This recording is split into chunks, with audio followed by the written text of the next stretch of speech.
1943. The Atlantic Ocean had become a graveyard. Every week, another convoy vanished beneath the waves. German U-boats, silent, patient, and deadly, were tearing through Allied shipping lines at an unimaginable rate. In just a few months, more than 1,000 merchant vessels were lost. Each one carried food, oil, and weapons Britain desperately needed to survive. The lifeline between North America and Great Britain was collapsing.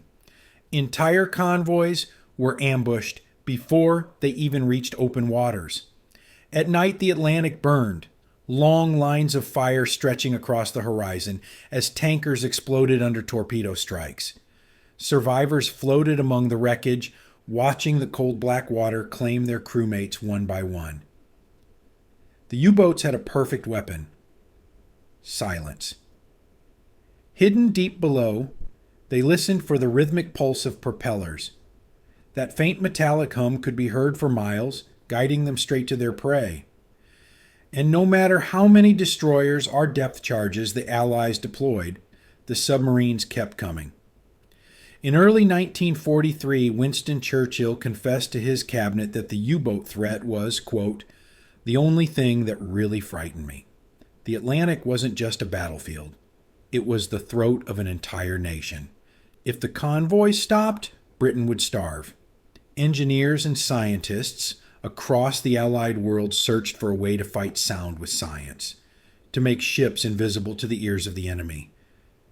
But sometimes, the answer to history's biggest problem doesn't come from a laboratory. It comes from a kitchen, and a man no one ever expected to change the war. Deep below the waves, death had a sound. German U-boats didn't hunt by sight. They hunted by hearing. Inside each submarine, the most valuable piece of equipment wasn't a periscope or a torpedo. It was a set of hydrophones. Simple microphones pressed against the steel hull that could capture every vibration in the water. A trained German operator could recognize the sound of an Allied propeller from over 10 miles away, the slow, heavy beat of a cargo ship, the high-pitched whine of a destroyer, even the difference between an American Liberty ship and a British tanker, all by sound alone. It was as if the ocean itself betrayed the convoys. Each vessel sent out an invisible fingerprint, the rhythm of its engines, the hum of its machinery, the way its hull vibrated against the waves.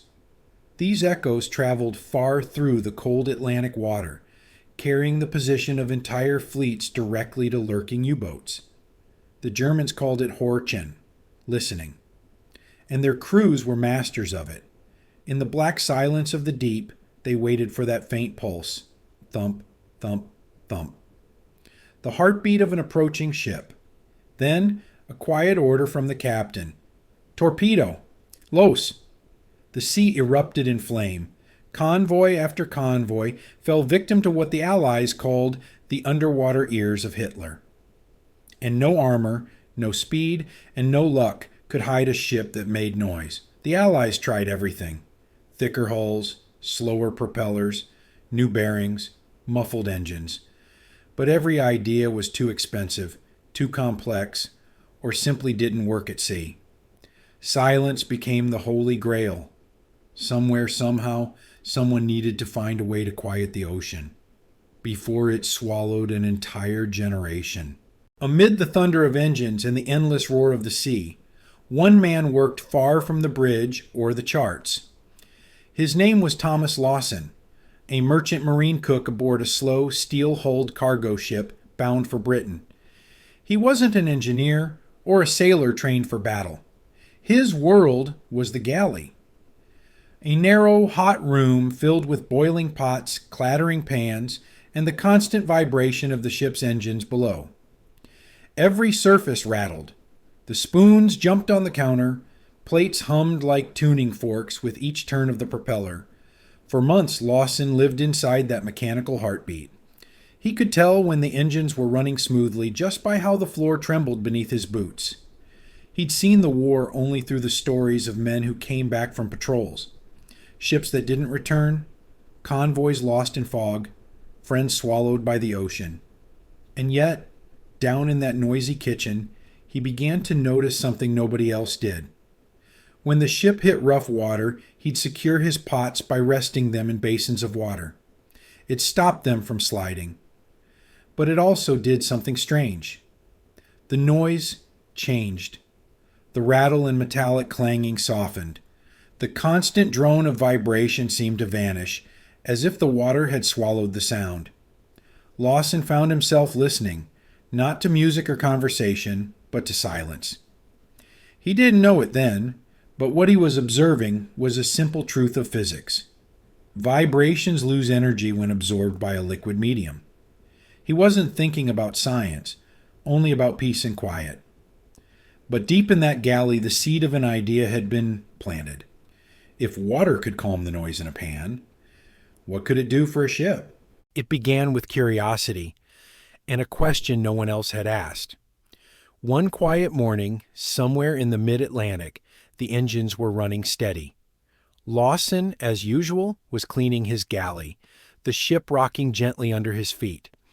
The constant rattling of metal had become so familiar that silence itself felt foreign.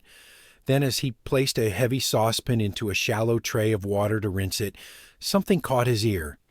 The sharp vibration and gone. He lifted the pan. It buzzed. He set it back into the water. It stopped. Again and again he tried it. The difference was undeniable. The water was swallowing the sound. He didn't understand why, only that it did. Lawson began to experiment with whatever he had on hand. Buckets, tubs, pans. He pressed his ear to the bulkhead, listening as he poured water around the trembling pipes and bolts. The vibrations dulled, absorbed. He felt a strange excitement, not pride, not discovery, but possibility. If sound could be trapped, could a ship be silenced?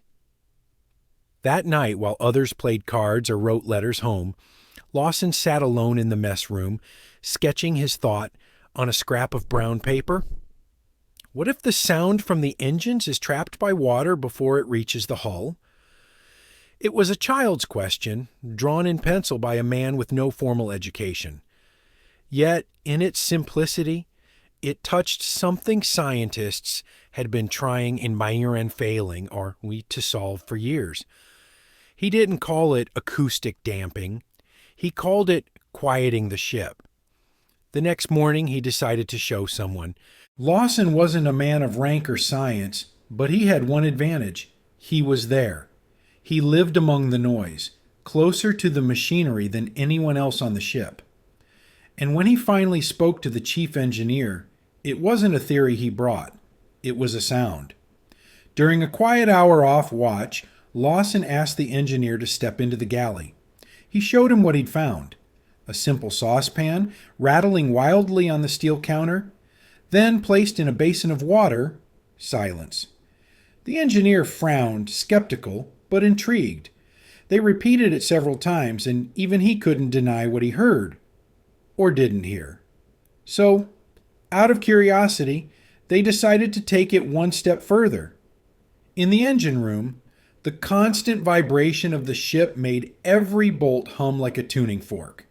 Together they filled several buckets with water and set them around the mounting brackets of the generator.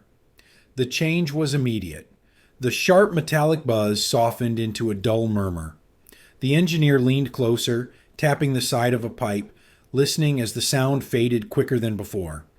It wasn't magic. It was physics.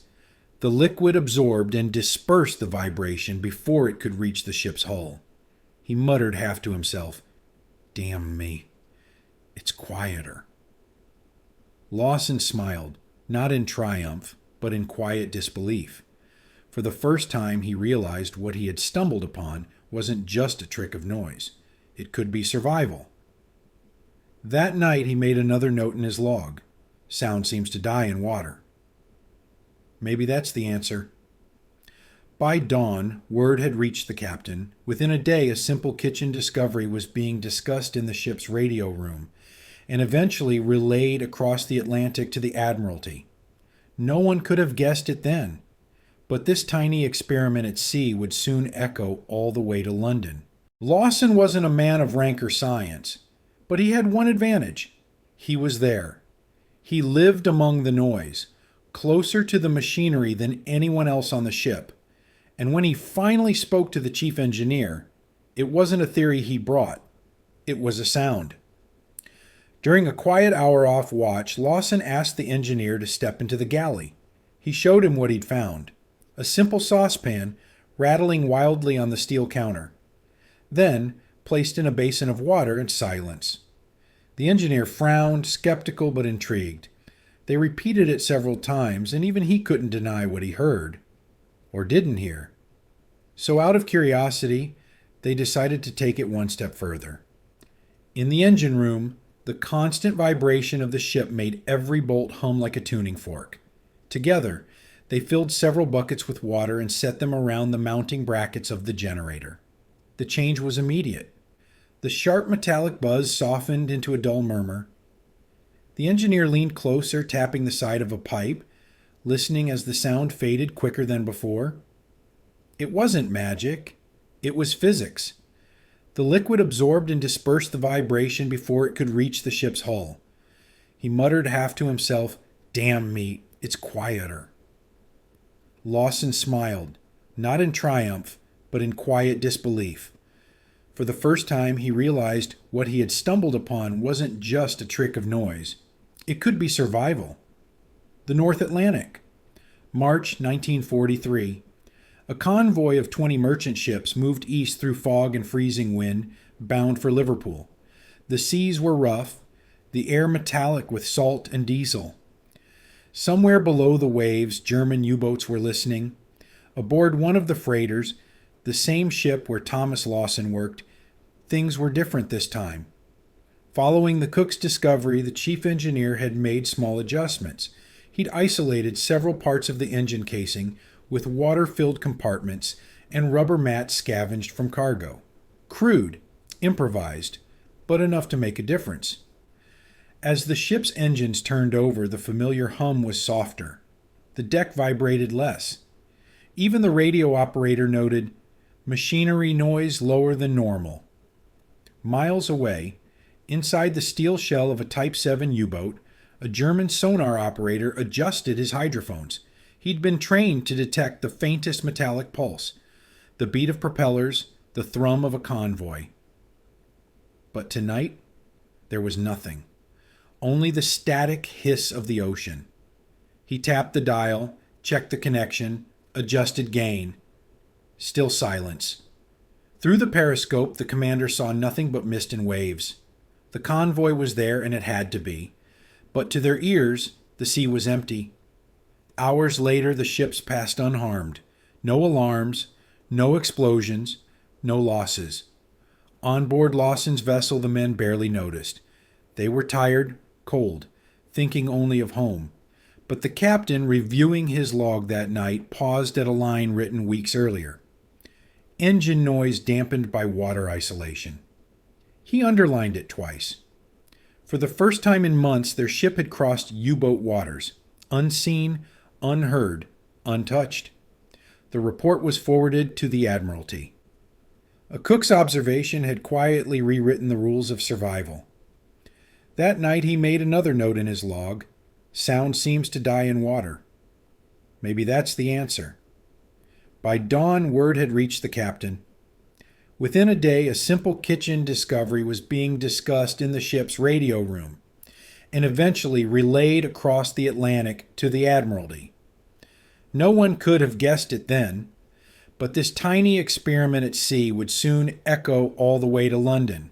A few weeks later, in a quiet office at the Admiralty in London, a single report caught someone's eye. It was short, barely a page long, no equations, no official stamps, just a note from a convoy captain. Machinery noise reduced by use of water isolation. Result: decreased sonar signature. Idea proposed by ship's cook, Thomas Lawson. At first it must have seemed trivial. Another field improvisation from the sea. But the Royal Navy's Anti-Submarine Division had learned one thing by 1943. Never ignore what works. The memo was forwarded to the Directorate of Naval Construction, where a small team of engineers studied the strange claim. They replicated the test in a dockside workshop, using a section of hull plating, a diesel motor, and a tank of seawater. And to their surprise, it worked.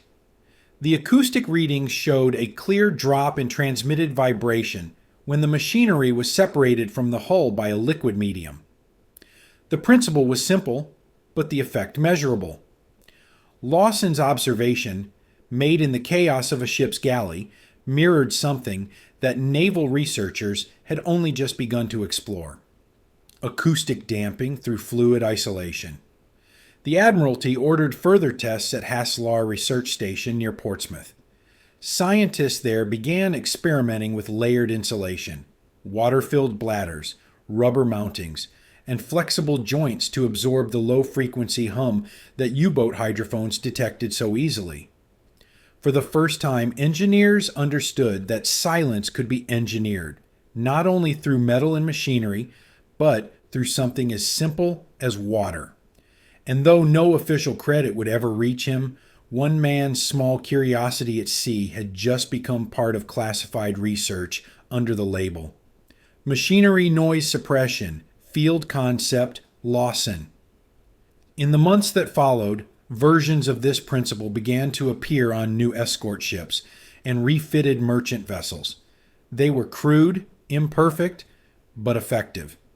In the long war of sound, the Allies had finally learned to fight silence with silence. By the summer of 1943, the Atlantic had changed. For 3 long years, it had been the graveyard of Allied hopes, a place where silence meant death. But now silence began to mean something else. In newly refitted ships, engines ran smoother, vibrations were reduced, and the underwater noise of convoys dropped dramatically. No single invention won the Battle of the Atlantic. It was 1,000 small victories: radar, sonar, escort carriers, code breaking, and yes, sound control. Together, they formed a wall of silence and awareness that the U-boats could no longer penetrate. From June to December 1943, the tables turned completely. In just 6 months, the German submarine fleet lost more than 200 boats, more than in any other period of the war. The hunters had become the hunted. Allied convoys, once sitting ducks, were now moving quietly through the night, protected not only by aircraft and depth charges, but by engineering and by silence. For the first time, British and American naval reports showed entire crossings with 0 losses. Captains began to notice. Machinery noise significantly reduced on latest voyages. It wasn't just a technical note. It was survival, written in pencil in grease. Beneath the surface, frustrated German sonar operators strained to hear what they once easily found. But the ocean had gone quiet. Commanders complained to headquarters. Allied vessels less detectable by hydrophones. New insulation suspected the tide had turned, not with explosions or headlines, but with the faintest hum disappearing into water. And among those few who knew, deep inside the Admiralty, some still remembered that it had all begun with a cook, a pot, and a question. What if we could make the sea stop listening? When the war finally ended, the Atlantic was silent again. But this time, it was the silence of peace. Millions celebrated, streets filled with flags, music, laughter. Yet far from London and Washington, in a small port town on the English coast, one man quietly returned to the life he had left behind. His name appeared nowhere in the papers, nor in the medals lists. No one outside his ship's crew remembered his idea. Thomas Lawson went back to cooking, to the familiar rhythm of knives, pots, and the soft sound of boiling water. Sometimes, sailors who had survived the convoys came to his galley for a meal.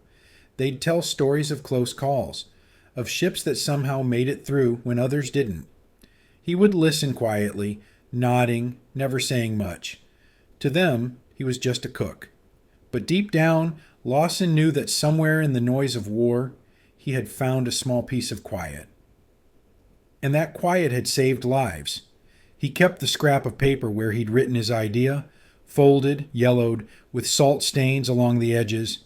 On it in faded pencil, "Water takes the sound away."